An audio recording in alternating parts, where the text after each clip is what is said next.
Chapter 12 ventilation.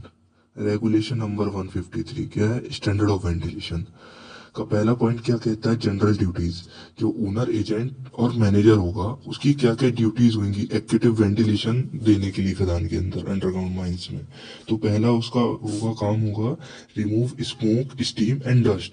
खदान के अंदर जितने भी प्रकार के धुआं है, वाष्प है, इन सबको हटाने का काम करवाएगा।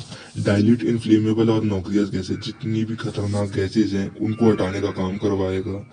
प्रोवाइड सफिशिएंट ऑक्सीजन, ऑक्सीजन की पर्याप्त मात्रा में सप्लाई हो रही है कि नहीं ये देखेगा।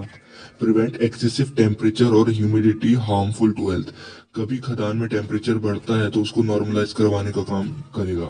तो ये सब ड्यूटीज है ओनर, एजेंट और मैनेजर की।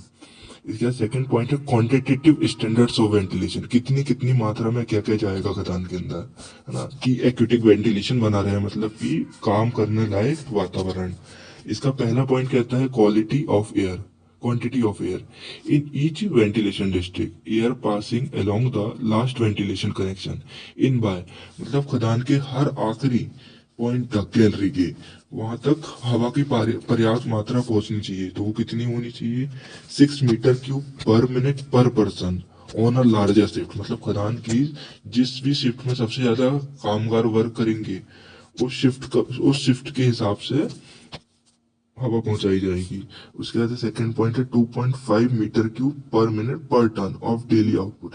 खदान का जितना भी कोल का आउटपुट है उसके, मतलब कि 1 टन कोयला निकलने पे 2.5 मीटर क्यूब एयर मतलब कि पहुंचाई जाएगी खदान के अंदर।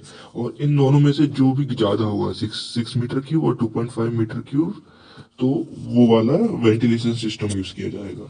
सेकेंड पॉइंट है क्वालिटी ऑफ एयर, क्वालिटी के ऑक्सीजन की जो मात्रा है वो 90% से कम नहीं होनी चाहिए और कार्बन डाइऑक्साइड की मात्रा 0.5% से ज्यादा नहीं होना चाहिए और नॉक्सियस और हार्मफुल गैसेस प्रेजेंट नहीं होना चाहिए माइंस के अंदर।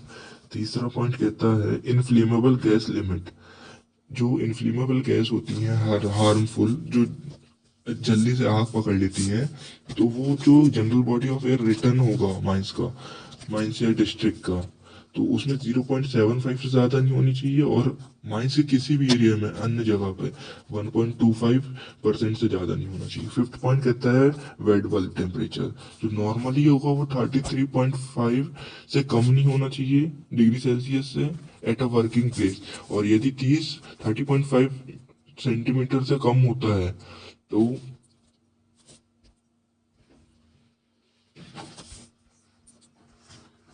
जो वेट बल्ब टेम्परेचर होगा वो 30.5 डिग्री सेल्सियस होगा, और कभी इससे कम होता है तो 1 मीटर पर सेकंड की स्पीड से वहां पे एयर की वेलोसिटी होनी चाहिए वेंटिलेशन में। इसके थर्ड पॉइंट है मॉनिटरिंग एंड रिकॉर्डिंग, क्या हर 30 दिन में इसको मॉनिटर किया जाएगा और जो भी मॉनिटरिंग में रिजल्ट्स आएंगे उन्हें एक बाउंड पेजेस बुक में नोट करके रखा जाएगा।